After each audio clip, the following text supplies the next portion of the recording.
अच्छा गुरुजी, एक चीज़ और हम ऑफ कैमरा बात कर रहे थे। एक ऐसी एंटिटी से, एक ऐसी नेगेटिव एनर्जी से आपका सामना हुआ था जहाँ एक लड़की इतनी परेशान थी कि उसके साथ सेक्सुअल एक्टिविटी हो रही थी बहुत ज़्यादा। तो मैं चाहता हूँ आप केस बताओ, उसमें क्या हो रहा था, आपने कैसे उनको फ्री करा, क्या क्या हो रहा था उस फैमिली में? ये तो बहुत समय हो गया, अभी तो उसके परिवार से भी है वो, अभी तो अपने परिवार में है। ये बातें उसको सुनने से या कहने से बुरा भी लगेगा आज के दौर पे, क्योंकि उसको पता नहीं था कि मेरे साथ क्या हो रहा है करके। अच्छा। एक अनजान थी वो, ये लगा लो कि एक स्टैचू मूर्ति है वो, उसको कुछ पता नहीं है कि मेरे साथ क्या हो रहा है क्या नहीं हो रहा है। स्टूडेंट लाइफ थी उसकी। तो माँ बाप हर कोई चाहता है मेरी बेटी अच्छी हो, आगे बढ़े, हर मेरे जो भी सन है, डॉटर, जो भी पुत्र है पुत्री है, अच्छी जगह जाए, अच्छी जगह पढ़े। तो उसके बाद वो कटने लगी, स्कूल नहीं जाना, घबरा के रहना, छुप जाना, कहना नहीं मानना, गुस्से में आ जाना, एग्री, मुंह लगना।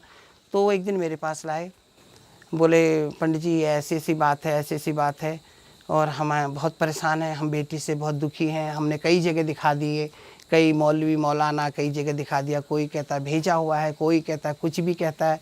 तो फिर हमारे पास लाए, तो मैंने उनको बहूती दी। वो मैंने आपसे पहले बताया कि बहूती हमारी पहले होती है। तो उसमें ये था, पहली बहूती से उसे कोई फ़ायदा नहीं हुआ, कोई फ़ायदा नहीं हुआ उसको। बोले पंडित जी उनको कोई फ़ायदा नहीं हुआ, तो उनने फिर आना जाना छोड़ दिया, बोले कुछ दिन रुक गए। तो उसके बाद जब रुक गए, कहीं भी नहीं गए, उन्होंने कहा छोड़ दिया हालातों पे। तो वो रात को जब सो जाते थे, तो उनकी बेटी थी, जवान थी, जो भी थी बेचारी, हमारी भी बेटी है वो, उसको दरवाज़ा बंद करके, दरवाजे लॉक खोल के, शटर खोल के, पर्दा लगा खोल के, वो ठीक 12:10 या 12:01 के टाइम पे, 12 के बाद ही उसको बाहर ले जाके उसके साथ जो भी होता था वो बताते थे। उसकी मम्मी बताती थी मेरे साथ कि मुझे बताती थी कि ऐसा हुआ सुबेरे। और जब वो आती थी अपने हाथ से ताले, लॉक, चैनल, शटर खोल के जाती थी, और सुबह वहाँ पर लेटी हुई बेहोश हालत में मिलती थी। अच्छा। बेहोश हालत में मिलती थी। और उसके साथ ज़्यादा तो मैंने कुछ नहीं पूछा होता था या नहीं हो, क्या होता था क्या नहीं होता था। और फिर वो जब होश में आ गई तो सारी बातें बताती थी कि मुझे ऐसा हुआ मेरे साथ, उसने रूप बदल के ये किया वो किया। तो फिर मेरे पास लाए, फिर लाए, उन्होंने कहा पंडित जी 1 महीना हम परेशान हो गए, इसको कोई फ़ायदा नहीं हुआ। तो कई ताबीज़ें उसके गले में बंधी थी, कई उसके कमर में धागे बंधे थे, कई डोरे बंधे थे उसके। और कई लोगों ने, हो सकता है कि मुर्गे बकरे भी खाए हो कि इसमें नेगेटिव आत्माएं हैं करके, ऐसे भी छल कपट बहुत चलता है इन चीज़ों में। ये किया, ये करने के बाद कोई फ़ायदा नहीं, तो आए। तो उसके बाद हमने उन पर जागरण, हमारा मेन होता है फिर जागरण। जब कोई आत्मा उस पर या कोई दवाई दुआ काम न कर रहा, हम लास्ट में जागरण करते हैं। हमने वो जागरण शॉर्ट होता है, 1-2 घंटे का होता है। वो प्रेत, वो मरीज के ऊपर बात है। वो जितनी उनके घर पे होता है, आपके आश्रम? उन्हीं के घर पे होगा। अच्छा। उनके घर पे, हमारे घर पे नहीं होता। हमारे घर पे तो बैठक होती है। अच्छा। बैठक होती है, वहाँ पे तो एक्सरा होता है कि इस पे क्या है, क्या करना है, क्या नहीं करना है, और उसका ट्रीटमेंट और उसका इलाज उसी के घर से शुरू होगा। वहाँ पे जब उसको किया तो वो भागने लगी, वो आई नहीं, पकड़ के वो सुबह से गायब हो गई, क्योंकि आज जागरण लग रहा। तो फिर बड़ी मुश्किल से हाथ पाथ जोड़ के मना के उसका बुलाया गया। तो उसके बाद उसने कभी ऐसी हरकतें करने लगी, कभी आग में पानी डाल दे, कभी जागर वालों पे पैर चला दे, कभी हाथ चला दे, और कभी मतलब ऐसी हरकतें करेगी जैसे लोग चिढ़ के मारे चले जाएं कि हमने नहीं करना आपके घर पे कुछ भी, या ऐसे शब्द बोल देगी कि हमने नहीं करना है। और वो अच्छी खासी लड़की है, पढ़ रही थी। अब देखो लोग कहने लगे ये ढोंग कर रही है, ये बहाना कर रही है, इससे कोई मिलने वाला आता है, कोई बात करने वाला आता है, कोई इससे मिलना चाहता है, और ऐसे करके उसको बदनाम कर दिया। जागरण के बाद भी या उसके बाद उसने अवतार लिया, खुद बोली कि मैं जिस जगह पे ये फाउंडेशन पड़ी, उन्हीं की थी वो फाउंडेशन, तो बोली मुझे मार के इस पे दबाया हुआ है। अच्छा। वो एक जेंट्स था, जेंट्स था। था वो, जेंट्स से दबाया हुआ था। और उसने मैटर भी बताया कि गर्लफ्रेंड बॉयफ्रेंड का हमारा मैटर था, मैं चाहता था, और ये लोगों ने हमारे साथ ये किया। अब पता नहीं पीढ़ी कितनी पीढ़ी थी, ये इस पीढ़ी उस पीढ़ी कितनी पीढ़ी थी। तो उसने फिर वहाँ पे तुड़वाई गई जगह, ये देखो ना, मार्क ऑफ इंटरोगेशन ऑफिसर्स की बात तो ये है कि वो फाउंडेशन तुड़वाई। ये तो एक तो कहावत होती है कि ये होता है, हुआ है। फाउंडेशन ऑनलाइन तुड़वा के हम लोगों ने खड्डा करवा के जेसीबी से वहाँ से उसकी हड्डियाँ निकाली। अच्छा। हड्डियाँ, नया लड़का था, उसने अपना उम्र भी बताया, रंग भी बताया। हिंदू था वो लड़का, हिंदू था, और उसमें था कश्यप में था वो लड़का। कश्यप पता नहीं क्या होते हैं, मुझे नहीं पता, खुद बोला कि कश्यप हूँ। फिर वो हड्डियों को हमने बोरी में भरा और किसी एक अज्ञान आदमी से कश्यप जाति का ढूंढ के हरिद्वार पे उसकी हमने चित्र में वो चिता में वो करवा के हमने उसकी अंत्येष्टि कराई और उसका पीपल श्राद्ध हमने किसी के भरोसे छोड़ दिया। हमने कहा भैया पंडित जी आप लोग करो, हम नहीं करेंगे इसका, क्योंकि ये हमारे परिवार का नहीं है, हमारे उसका नहीं है। जगह हमने खरीदी है और उसको वहाँ से उठा के दूसरी जगह किया। वहाँ पर जेसीपी से आधी ट्रॉली हमने मिट्टी डलवाई और उसका उद्धार हमने हरिद्वार जाके कुसा घाट पे करवाया, नारायणी कुसा घाट पे करवाया। वहाँ पे दूसरी मिट्टी डाली, तब फिर लड़की के ऊपर से, उस कन्या के ऊपर से हमने खिचड़ी सामान, उसके जोड़े जैन से कपड़े दिए उसको हमने दे के उसको हमने नदी पे पहुंचा दिया, जहाँ की उसको कसम करवाई, रस्म करवाई और उतार करवाया, उसका बंधन करवाए। आज भी वो फिट है, वो भी फिट है, घर भी बना है, परिवार भी है, सब कुछ है, आज भी चल रहा है। अब कुछ नहीं होता, अब कुछ नहीं होता उससे। तो वो उस लड़की पर ही क्यों आया था, उसका एग्जैक्ट रीजन क्या था? बस वो वहाँ पे रहती वो थी? मैटर उसका ये था कि लड़की की जो ऐसा होता है ना, जैसे किसी को मरते समय पानी नहीं मिला तो वो पानी ही मांगता है, जिसको भोजन नहीं मिला तो भोजन ही मांगता है। जिसे अगर देखो, आपको पता है दिल्ली में एक केस हुआ था, कांड हुआ था, उनसे पूछा गया फांसी के बाद से पहले कि आपकी अंतिम इच्छा क्या है। वो बलात्कारी थे, उनने कहा हमें एक बार और बलात्कार करने दो। ये होता है कि प्रेत आत्मा जो होती है, जिस कारण मरा होता है वो ही चीज़ मांगता है, वो अट्रैक्शन हो जाता है। आपने देखा होगा, जैसे जानी दुश्मन पिक्चर आपने देखी होगी, ये हकीकत भी है, कहावत भी है। वो दुल्हनों को ही खाता था, जो प्रेत था, भूत था, क्योंकि उसको हनीमून की रात को जहर दे दिया होता है। आपने पिक्चर देखी होगी, सुना होगा, हनीमून की रात जहर दे दिया होता, तो वो दुल्हनों से चिढ़ता है। तो जो भी डोली आती थी उसी डोली को उठाता था वो। चलो रे डोली उठाओ, कहार पिया मिलन की रुत, ये गाना है उसमें। तो इसी हिसाब से जो जिस चीज़ से मौत होती है जिसकी, जैसे कोई जल के मरा तो तराई मामू चिल्लाते हुआ खेलता है, वो आत्मा भटक जाती है। डूब के मरा, जल के मरा, बह के मरा, कट के मरा, दब के मरा, एक्सीडेंट से मरा, गोली से मरा और चट्टानों में गिर के मरा, लुढ़क के मरा, इनको अल्पायु अकाल मृत्यु कही जाती है। इनको उसी चीज़ से तारण किया जाता है, जो चीज़ इनके, जिस चीज़ से इनकी मौत हुई हो। पर गुरुजी जैसे एक्सीडेंट वगैरह हो जाते हैं और कहा भी जाता है कि जब भी मौत होती है वो जब भी होती है जब लिखी होती है, तो ये प्रेत हवा ऐसे कैसे बन जाते हैं एक्सीडेंट वाले भी? अल्प आयु कहते हैं इसको, अकाल मृत्यु बोलते हैं इसको, अल्प आयु अकाल मृत्यु कहते हैं। ये लिखी होती है किसी की उसमें कि तेरी अल्प आयु होगी। जैसे आपने, हम बैठे हैं 4 लोग, आपने मुझे मार दिया, ठीक है, गलती आपने कर दी, तो आपकी उसमें लिख गया कि तेरी भी अगली जन्म में अल्प आयु होगी, अकाल मृत्यु होगी, क्योंकि तूने दूसरे को मारा है। अच्छा। जैसे रावण ने अपने जमाई को मारा था, सूर्पनखा के पति को, और उससे कह दिया तू सकल संसार पे जा, कोई भी लड़का तुझे अच्छा लगा तो मैं उससे शादी करवा दूंगा तेरी। पर पाप तो उसने करा ना, पहले जमाई को मारने की जरूरत क्या थी? अगर बहन की दूसरी शादी करनी थी तो उसको छुड़वा देता है, तलाक का कुछ उपाय तो उस टाइम भी होता होगा। डाइवोर्स नहीं था तो कुछ और तो होता था। तो जिसकी मौत अल्पायु अकाल मृत्यु हो तो उसका तारण जो होता है, अल्पायु अकाल मृत्यु वालों को मोक्ष नहीं मिलता है, इनकी आत्मा भटकती, वो दूसरे को पकड़ती है। ओके। जैसे आप देखो, एक्सीडेंट वाले को कोई बचाता है तो आत्मा उसके अंदर भी आ जाती है, वो बचाओ बचाओ कहने लग जाता है। ये चीज़ें भी होती है। जैसे आग लगाने वाला पहले आग लगा लेता है, उसके बाद वो भागता है कि मुझे बचाओ बचाओ करके। अगर उसकी उसी हालत में मौत हो गई तो वो चीज़ें उसके अंदर गूंजते रहती है। तो इनका अगर जैसे हवन, मैं हूँ, मैं इसके अंदर फांसी खा लूँ तो यहाँ पे किसी को बैठने नहीं दूंगा, उठा के ये हमारी आत्मा भटक जाएगी इसके अंदर, ये चीज होती है। पर अगर हवन वगैरह हुआ है प्रॉपर मोक्ष के लिए? हवन तो बाबू लास्ट चीज है। हवन होता है पवित्र स्थानों में, शमशानों में नहीं होता हवन, और ये नेगेटिव आत्माओं के लिए हवन नहीं होता है। हवन होता है देवी देवताओं के लिए। इन आत्माओं को तो या विसर्जन या इनको मोक्ष दिलाओ, 2 ही चीज है। मोक्ष के लिए इनका अंतिम संस्कार ढंग से हो। अंतिम संस्कार दूसरे का, कोई दूसरी पीढ़ी का या दूसरी बिरादरी का दूसरा बंधा नहीं कर सकता, उसी बटालियन का ढूंढना पड़ता है। जैसे आर्मी वालों के सिग्नल कोर है या कुमाऊं रेजिमेंट है, कोरों के हिसाब से होता है, जिसकी जो बटालियन है उसी हिसाब से उसका ट्रीटमेंट होता है।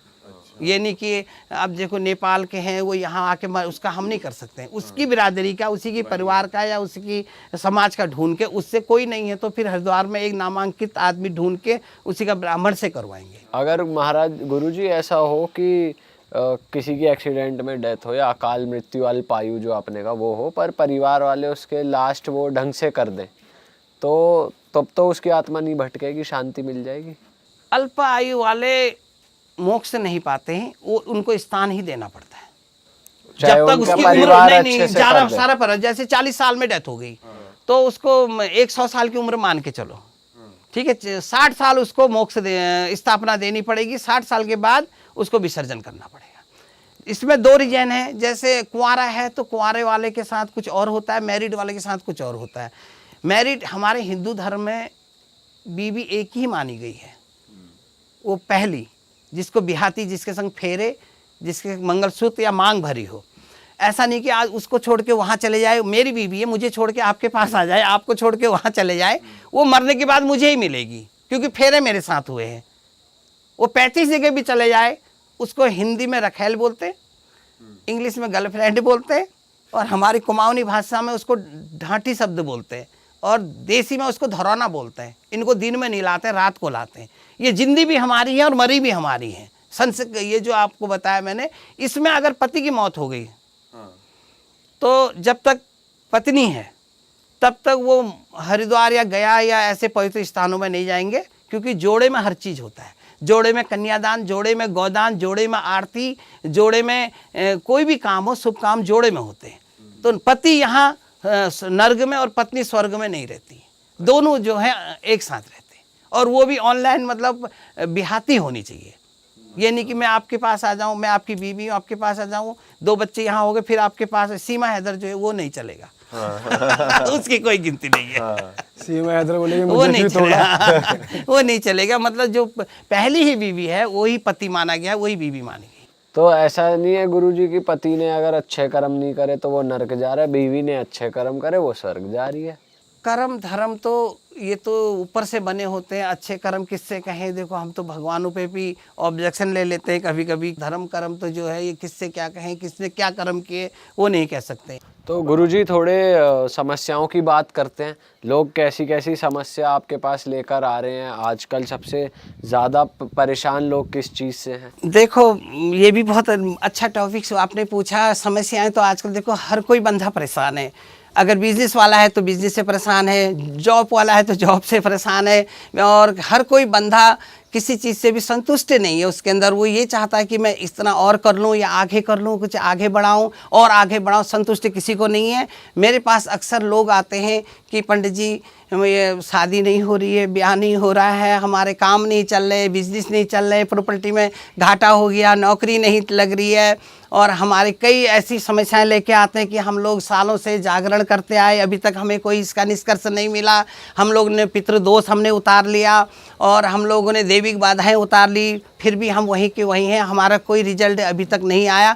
तो उस चीज़ का हम खुलासा या उसकी एक हमारी कुमाऊनी भाषा में है निखरौनी, हम वो उसका निखरौनी करते हैं कि जैसे दैविक है तो दैविक बाधा से करते हैं, पितृदोष है तो पितृदोष से उतारते हैं, और नेगेटिव आत्मा है तो उसका हम छल करके उसको हम उतार करके जैसे भी हम उसको वहाँ विसर्जन करते हैं। समस्या हमारे पास कई प्रकार की आती हैं।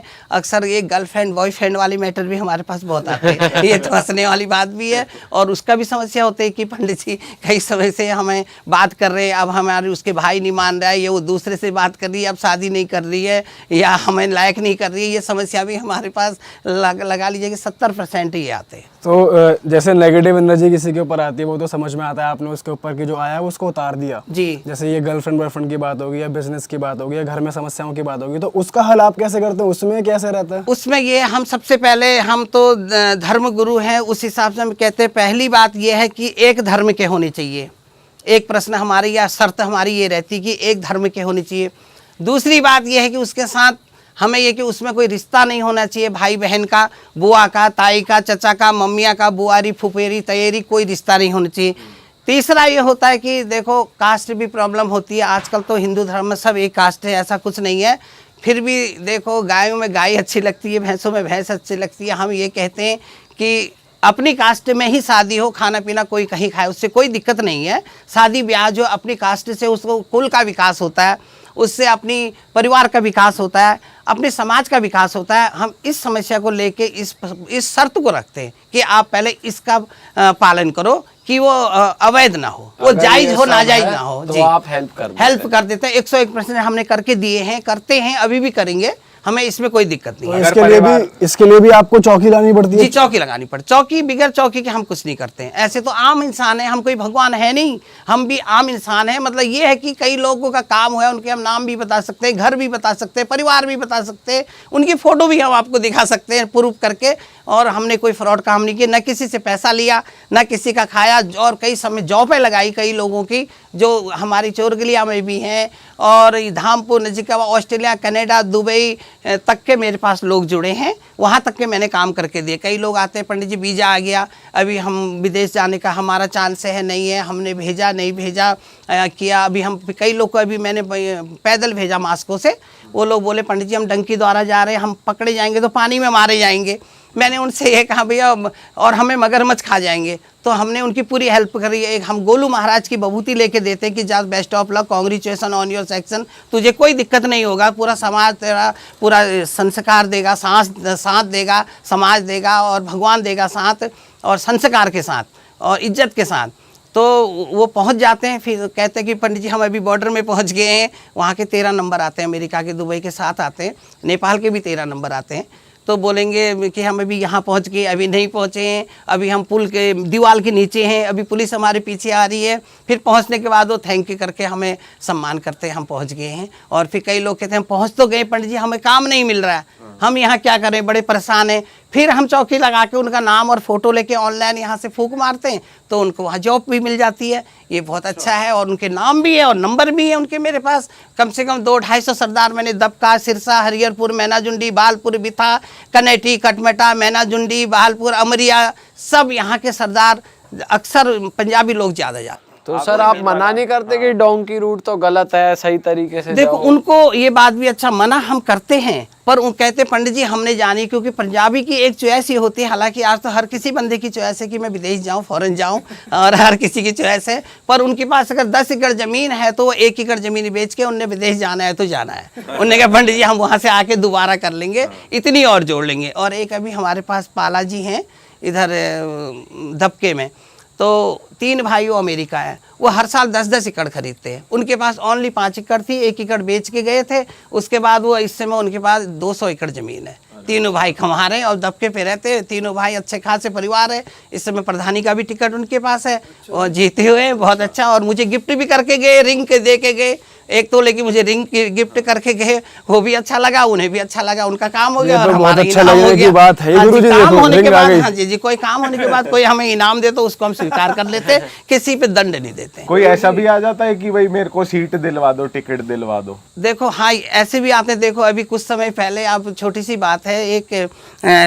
योजना थी इसकी, एक बंदे आए मेरे पास, बोले पंडित जी आपके पास आए हैं, आप हमें वोट दोगे नहीं दोगे? हमने कहा भैया क्यों नहीं देंगे, वोट तो एक स्वतंत्र है, आज़ाद है, वो किसी को भी दे सकते हैं, वो तो आज़ाद है। एनीवे हम किसी को भी कभी भी दे सकते हैं, पर वो किसी का खरीदा हुआ नहीं है, सेल्फ डिपेंड, अपने आप पे निर्भर है। तो बोले, मैंने कहा वोट हम आपको दे देंगे। तो उसके बाद मैंने कहा मैं एक बात पूछूं, आपको बुरा तो नहीं लगेगा? बोले पूछिए। मैंने कहा आपने वोट तो मांगा, पर आपने ये नहीं पूछा कि मेरे लक में राजकोष है या नहीं है। अगर वो मेरे से ये पूछते कि आपके लक में राजकोष है नहीं है, तो तब हम कहते कि आपके लक में राजकोष है, आप टिकट लो। आपने कह दिया टिकट वोट दोगे या नहीं दोगे, तो मैंने हाँ कह दिया, पर आपके भाग में तो राजकोष ही नहीं है, आप इलेक्शन कैसे लड़ोगे? और उनको टिकट ही नहीं मिला। अच्छा। वो प्रचार में पहले आ गए और उनको टिकट ही नहीं मिला। तो ये आप कुंडली देख के बताते हो, आपको वैसे पता चलता है? वैसे हम लोग कुंडली भी देखते हैं और हम लोग मोती देखते हैं, चावल को हम लोग मोती कहते हैं। उसके घर के 5 मुट्ठी चावल हो, 5 मुट्ठी चावल हो, उसके घर के हो, और वातावरण शुद्ध हो, घर पे नातक सूतक अवघर चीज ना हो, आके वो हर चीज पूछ सकता है अपने बारे में, अपने चावल, अपना फ्यूचर, कैरियर, और हम यहाँ तक कि मृत्यु कब होगी करके भी हम बता देंगे।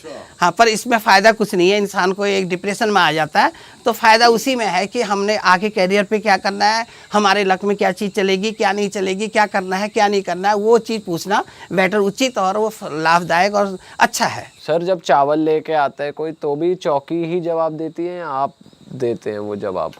देखो उसमें ये होता है, जैसे अगर उस पर कोई चीज मरीज बैठा है हमारे पास, तो वो खेल रहा है, तो दैविक बाधा में हमारी डिस्कस होगी उसके आपस में। अगर वो नहीं बोल रहा है, ना वो बता रहा है मैं नेगेटिव आत्मा हूँ, ना बता रहा है मैं पितृ हूँ, ना ही हम, क्योंकि ये होता है कि जो पितृ भटक जाता है वो 8 पीढ़ी तक भटकता है। ये नहीं कि इसी मर गया तो गया नहीं, वो 8 पीढ़ी तक भटकता है। जिसकी अंत्येष्टि ना हुई हो, जिसकी गति नहीं हुई हो, जिसकी गति क्रियाक्रम नहीं हुआ हो, वो भटकता है। वो भटकने के बाद जो है उसकी 8 पीढ़ी तक वो लोग परेशान करते हैं और उनको मोक्ष दिलाया जाता है, उनको मोक्ष दिलाया जाता है। अगर वो खेल के बता दें तो उस समय हमें याद रहता है कि हम क्या कह रहे हैं, जो उसके जवाबों का सवाल हमें देना होता है। वो कह रहा है कि हमें कपड़ा नहीं मिला, हमें कफन नहीं मिला, हमें रोटी नहीं मिली, हमको मार के भगाया, हमें तोड़ के भगाया, हमारी कोई जगह नहीं है, हमें ये करा वो करा, तो बताएंगे तो वो चीज़ देनी पड़ती है। एक पुतला बनाया जाता है कुछ का, उसके बाद दोबारा से प्रक्रिया होती है। और खेल के बता देने का क्या मतलब है? खेल के बताने का मतलब ये है कि उस समय अंदर से कोई चीज़ आ जाती है ऑटोमेटिक।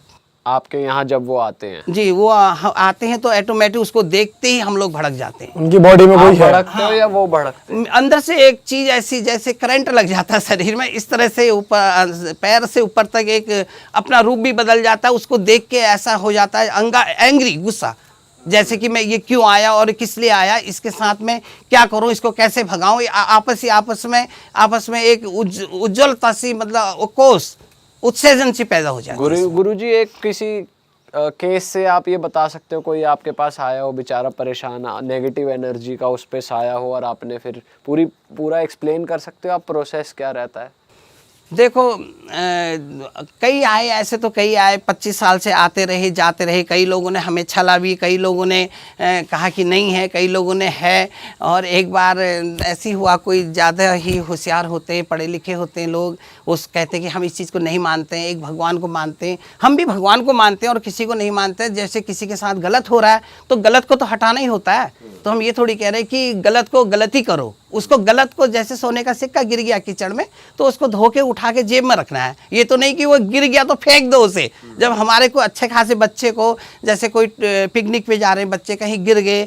एक बार रात की बात है, यही मछली वन की बात है, इसी चोरगलिया की। रात को 15-16 लड़के थे, पिकनिक को जा रहे थे।